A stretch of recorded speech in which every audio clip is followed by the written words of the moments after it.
So my name is Phil Smith and I'm a golf course architect.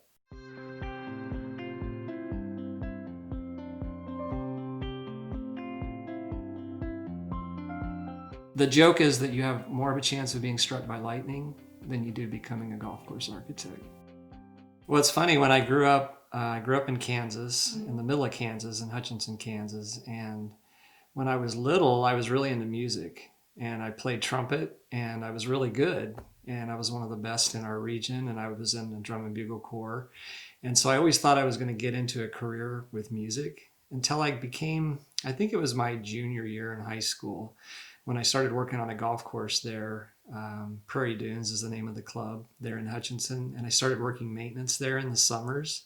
And I just loved the way the golf course fit into the terrain and just the pure beauty of it. And so I started really gaining an interest in landscape architecture and golf course design at that time. And at that moment, it was like my junior year in high school. I remember thinking, this is what I want to do. This is what I want to be. But I had no idea how to get there. Golf course design is just kind of the way, nature is manipulated in order to create a game. So it was kind of a really neat thing. And so for me personally, I then set my sights on where I could find the best schools, that sort of focused on landscape architecture, because I knew that was the base that I needed in order to get into this kind of field. Luckily for me, Kansas State University, which is right there where I grew up, has one of the top programs in the nation in landscape architecture, and interior architecture. Well, it's funny because like everybody, I try to set goals. And I remember sitting in the lunchroom at Prairie Dunes when I was still in high school and reading this article about Jack, and he had just won the Masters, in 1986. He was the oldest man to ever win a major. And I just remember thinking, that's it. That's my dream. I would love to work with a guy like that. And then I also was watching this tournament on TV. It was a senior event called the Tradition, and it was played right here in Scottsdale, Arizona. And I remember looking at TV. I remember telling my dad, the way that golf course looked, the green grass and the desert contrasting, was so spectacular. I remember turning to my dad that day, and I said, my dream would be to someday work on a golf course or design a golf course just like that. Okay, so that was Desert Mountain, and Desert Mountain is where I've actually done 2 golf course designs since I became a professional. So what I did was I set my sights on, okay, where is Jack Nicklaus's office? Where are other architects' offices? So when I got out of college, it's not like you can just go interview with a bunch of golf course designers, because they're not really, asking people to come work for them. It's a hard field to get into. There's only 168 people that do what I do in the world. So it's kind of a hard thing to break into. So I took a job in Florida because I knew their offices were there, and I got lucky and they were hiring. I heard through a friend that they were looking for somebody, and so I went and interviewed, and I got lucky and got hired. So my first most memorable moment was really funny, because when I interviewed for the position, I didn't talk to Jack. I spoke to 2 of his associates. And so the first day I met Jack was when I was having lunch in the office. The other guys had gone out, and I brought a sack lunch because I was the new kid on the block. And Jack walked in while I'm having lunch. So I'm sitting there eating my lunch, and Jack Nicklaus walks in and walks right across my table from me. And he goes, "Who are you?" And I go, "Oh, hi, I'm Phil Smith. I'm the new guy they just hired." And he goes, "Oh, hi, Bill. Nice to meet you." And I sat there for just this moment in time. Everything froze. And I thought, if I don't correct him right now, I'm going to be Bill Smith to Jack Nicklaus for the rest of my life. So I said, "No, it's Phil." And he gave me this look like, "No, your name's Bill from now on." But he did remember me from that. So that was my first experience with Jack. My most memorable moment with Jack was on the very first site visit that I ever had here in Scottsdale. And we were up at the Apache course at Desert Mountain. This is 1993. And I was super nervous and I was all excited because this was my first project that I was going to get to do on my own. And so Jack and I and this entire entourage of people that always comes along, we're walking down the first couple of holes, and we got to the third hole during the site visit, and I stepped over this shrub and stepped right on a rattlesnake and got bitten. And of course, Jack takes off one direction, and me and a bunch of other people take off in another direction. I didn't even know I'd been bitten. And I'm down in this wash, and this guy comes up behind me and goes, I think it spit on you. And so I looked down at the back of my pants, and I had these two blobs about a quarter size of what looked like snot. And I was like, oh my gosh, that was the venom from the snake.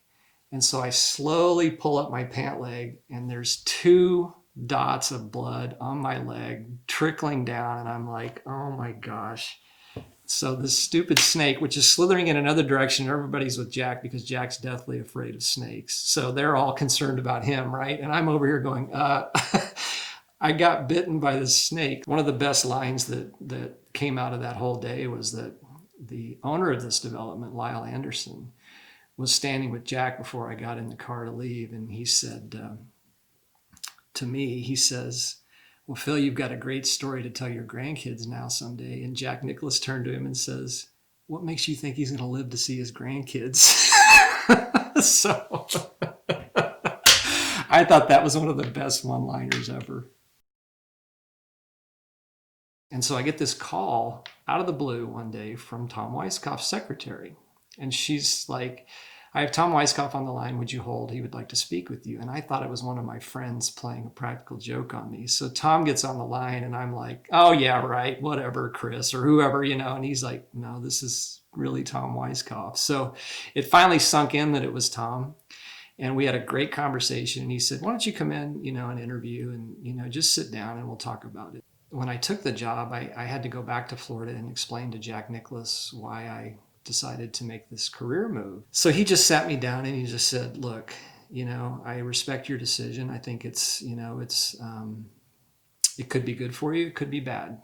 He just said, I think you need to let this play out. And if you have any issues or you want to talk, you're more than welcome to come back, and we'll welcome you back, which was one of the greatest things the man has ever said to me. It really meant a lot to me that he said that. So with that in mind, I had no doubt I was making a good decision and I could move forward, and I still had a backup plan. So that was very kind of Jack to do that for me. And then, so he basically let me go and let me try this out. And from day one, Tom Weiskopf was the greatest guy I'd ever worked with. And I just kind of knew it. We had this good synergy between the two of us. He just is so respectful of my thoughts and my ideas.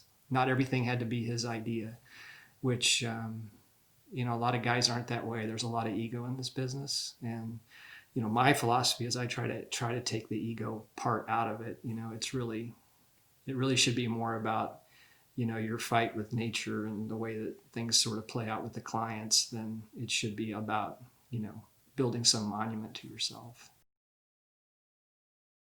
So the Great Recession in the long run actually was a good thing for me. In the short term, it was the most difficult thing that I could ever imagine going through. And here's why. First of all, my two girls, which are you and Cameron, were at a young age. And so I still knew that I needed to be the breadwinner for the family for a long time coming. So this was in, let's say 2008 was when the financial crisis actually first started. And I was still working with Tom Weiskopf, and our projects were still moving forward. By 2012, things had gotten pretty bad in the golf course industry. And so at that point, he made a decision, and we both made a decision that it was best to just go our own ways. So in 2012, I started my own company, Phil Smith Design, which was probably the most difficult time in the history of our great nation to start a golf course design business on your own. Because first of all the clients that I had been working with were now either bankrupt or having financial issues or doing something totally different. So all the people that I had worked with were really not in the business anymore. And any new developer and any new person really didn't know who Phil Smith was, because the company was called Tom Weiskopf Designs. It wasn't called Weiskopf Smith. So I had to start my own company from scratch. So what does that mean? That means branding. that means developing and creating your own contact list and a group of people that believe in you and what you do. So it takes a while. So for me personally, it took 3 years to build that brand. So I start with a logo, you start with a website, you start with, the work that you've done, your previous work, and you just build upon that and you try to, get people to believe in you. And that's a hard thing to do because I'm not the kind of guy that likes to talk about myself. So it's hard for me from a marketing sales standpoint to go out and just brag. It sounds terrible, but that's kind of what you have to do. You have to go out there and sell yourself and be very confident in what you do. And so I got really lucky. I say lucky, sometimes you make your own luck, but this group out of Colorado, a man named Jeff Smith called me again out of the blue and just said, Tom Weisskopf and I had done a golf course for him called Flying Horse. And he and I had such a good experience working together. He said, I'm going to do a second golf course. Would you be my architect? And I just was like, of course. And so that was the project that got my company off the ground and really got it moving again. And I am so glad that I kept a good relationship with both Jack Nicklaus and Tom Weisskopf, because not only are they two of the greatest names in golf, but it's just helped me so much in my career. And to have that name power behind me and my name, Phil Smith, who is he, it just sort of helps me build my brand. So it was a long road, but it was well worth the hard work and fight to get here. And I learned a lot because I'm not a business major, I'm not a marketing major, but it forced me to become more of a businessman and more of a person that understands how to market yourself throughout that whole process. And I knew that at some point, I think, with my faith and just knowing that, what I think God's plan had in store for me, it felt like I was still on the right path. And so just being patient. And I think that, we all set goals and we all do things in order to achieve those goals, but every now and then you get sidetracked. And if you don't continue on that path toward that goal, there's no way you're ever going to get there. And so I just put my mind to it and said, I'm going to put my head down. And even if I have to do other things in this industry, I'm going to stay relevant in it. And that's how I was able to power through it.